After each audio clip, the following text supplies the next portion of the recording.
আসসালামু আলাইকুম। ইপিএস বাংলার নতুন আরও একটি ভিডিওতে আপনাকে স্বাগত। তো আজকে যে বিষয়টি শেয়ার করব সেটা অবশ্যই আপনি যে এটা দেখেই বুঝতে পারছেন যে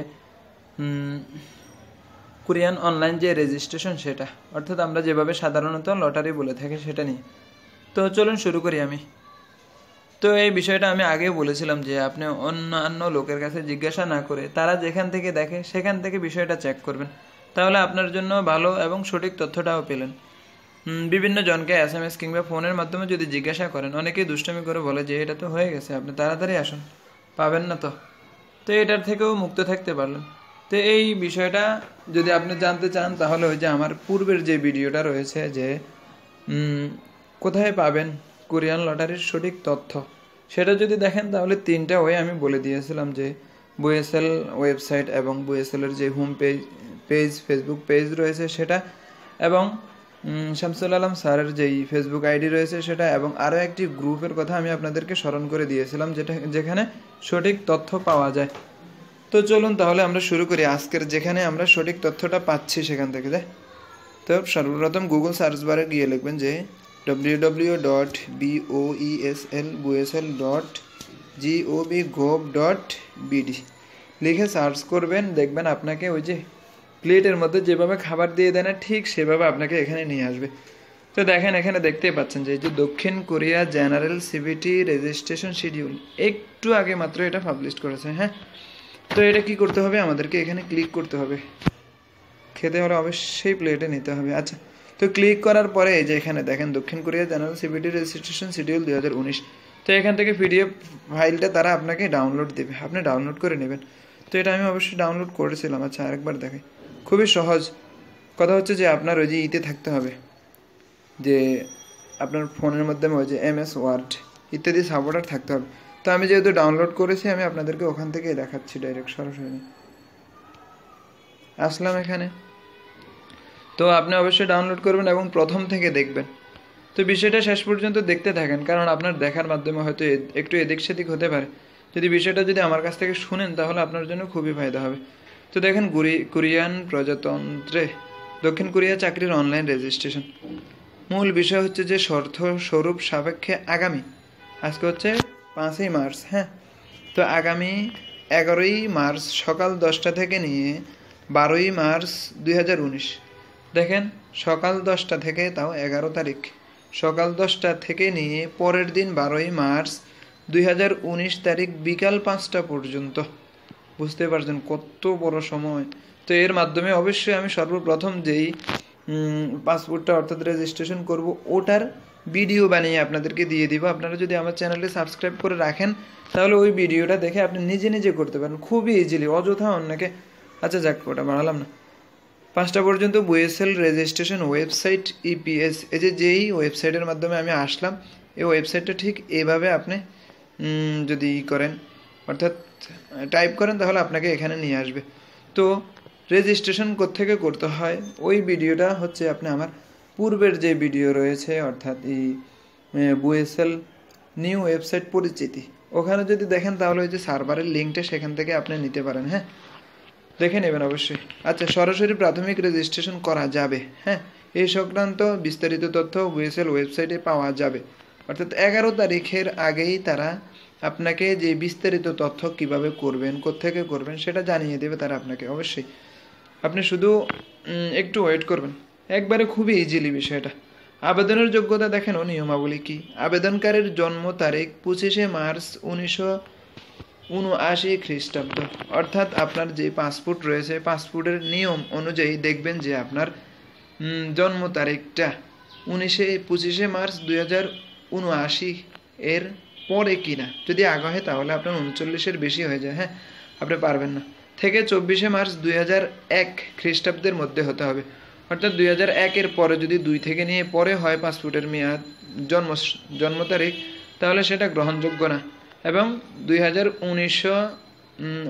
1979-এর পূর্বেও যদি হয় তাহলে সেটাও গ্রহণযোগ্য না। হ্যাঁ, তারপর দ্বিতীয়ত হচ্ছে যে রাষ্ট্রের কোনো আদালত কর্তৃক সাজাপ্রাপ্ত নন এবং ইতিপূর্বে দক্ষিণ কোরিয়ায় ইমিগ্রেশন কর্তৃক ভিসা CCVI বাতিল হয়নি, অর্থাৎ আপনি রাষ্ট্রীয়ভাবে কোনো অপরাধের সাথে যুক্ত নয়, অর্থাৎ মামলা খান নাই, সহজ ভাষায় ওটা। হ্যাঁ, তারপরে সিসিপিআই বাতিল হয়নি, কোরিয়া যেহেতু আপনি জানেন নাই তাহলে এটা হবেই না। তৃতীয় হচ্ছে পূর্বে দক্ষিণ কোরিয়ায় অবৈধভাবে অবস্থান বা কোরিয়া থেকে ফেরত পাঠানো হয়নি। আপনি অবৈধভাবে অবস্থান করেছিলেন কোরিয়ায় পূর্বে, আপনাকে তারা অবৈধভাবে থাকার দরুন যে ফেরত পাঠাইছে, যদি পাঠায় তাহলে পারবেন, আর যদি না পাঠায় তাহলে অবশ্যই পারবেন। হ্যাঁ। চতুর্থ, দক্ষিণ কোরিয়ায় অবস্থানকালে কারাদণ্ড, শাস্তি বা জরিমানা হয়নি। আপনি দক্ষিণ কোরিয়ায় ছিলেন, তো কোনো কারণে আপনাকে কারাদণ্ড কিংবা শাস্তির সম্মুখীন হতে হয়েছে, তাহলে আপনি পারবেন না এটা। হ্যাঁ। তারপর হচ্ছে E9-10 বিষয়ে দক্ষিণ কোরিয়া সর্বমোট 5 বছরের বেশি অবস্থান করেনি। মানে যদি আপনি কোরিয়ায় 5 বছর থাকেন তাহলে পারবেন না, সহজ ভাষা বাস। তারপর হচ্ছে যাদের উপর বিদেশ যাত্রার বাংলাদেশ সরকারের কোনো নিষেধাজ্ঞা নেই। আপনি এমন কোনো যে পিছিয়ে হান্নান কিংবা কারো মতো যদি কোনো একটা অপরাধ করেন যার দরুন যে দেশের বাইরে যাওয়া আপনার পাসপোর্টটা ব্লক করে দেয়, তাহলে আপনি পারবেন না স্বাভাবিকভাবে। তারপরে কোরীয় ভাষার দক্ষতা সম্পন্ন এবং যাদের কালার ব্লাইন্ডনেস ও কালার উইকনেস নেই। দেখেন খুবই জরুরি একটা বিষয় যে আপনি চশমা ব্যবহার করেন, আপনি চোখে একেবারেই কম দেখেন, তো এই একটা তারা যে ভাইভা পরীক্ষা নেয় সেখানে ওই যে কালার ব্লাইন্ড পরীক্ষা করা হয়, এটাই খুবই কষ্টকর। তো এই কালার ব্লাইন্ডটা কি আপনার আছে কিনা নাই সেটা দেখার জন্য আপনি ওই যে আমার কোরিয়ান ইনফরমেশনের মধ্যে যে টিউটোরিয়াল রয়েছে সেখানে একটা কালার ব্লাইন্ড নিয়ে একটা ভিডিও আছে, সেখান থেকে দেখতে পারেন যে আপনি কি ওকে নাকি অনকে। আচ্ছা ওকে। পরে হচ্ছে উল্লেখ্য যে ডিস্ক বিচ্যুতি, হাতের আঙ্গুল কাটা ইত্যাদি শারীরিক সমস্যাযুক্ত ব্যক্তিরাও কোরিয়া ভাষা পরীক্ষায় অংশগ্রহণ করতে পারবে, তবে দ্বিতীয় রাউন্ডে পরীক্ষার সময় তার কর্মসক্ষমতার উপর চূড়ান্ত নির্বাচন নির্ভর করবে।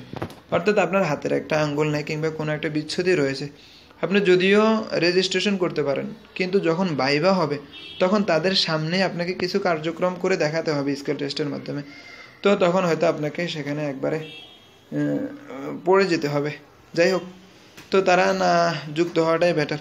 আরও উল্লেখযোগ্য যে অনলাইন রেজিস্ট্রেশনের সময় বৈধ মেশিন রেডিবল, অর্থাৎ বৈধ হতে হবে আপনার যেই পাসপোর্টটা সেটা অনুযায়ী পাসপোর্ট নাম্বার, নাম, জন্ম তারিখ ও অন্যান্য তথ্যসহ ইনপুট দিতে হবে, এবং পাসপোর্টের ছবিযুক্ত অংশের স্ক্যান কপি, অর্থাৎ মূল যেই পাসপোর্টের কপিটা রয়েছে ছবিযুক্ত পেজটা, দুপাশ না, ঠিকানাযুক্তটা না, শুধুমাত্র ছবিযুক্ত যে পেজটা সেটা স্ক্যান করতে হবে। কতটুকু? 45 থেকে 60 KB।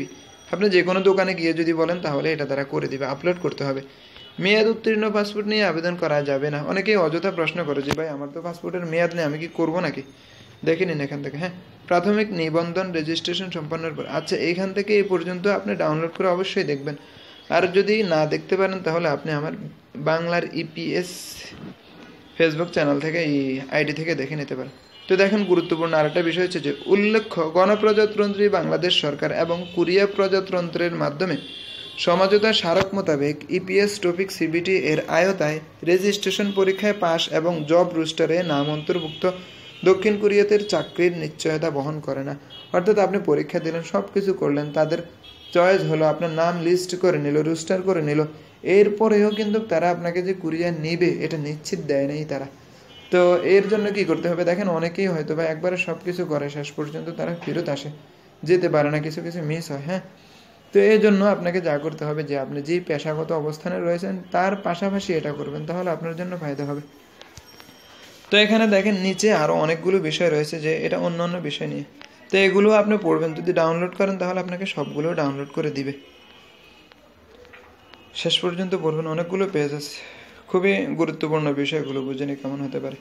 তো ওকে, ভিডিওটা এতটুকু পর্যন্ত, এবং পরবর্তী যে ভিডিও থাকবে অর্থাৎ 11ই মার্চ তাদের যেই মাধ্যমটা থাকবে সেটার ভিডিও স্ক্রিন রেকর্ড যদি দেখতে চান সাবস্ক্রাইব করে পাশে থাকবেন, এবং আমার চ্যানেলের হোম পেজে গিয়ে কোরিয়ান যে সমস্ত ভাষা শিক্ষার ভিডিওগুলো রয়েছে সেগুলোও দেখতে পারেন।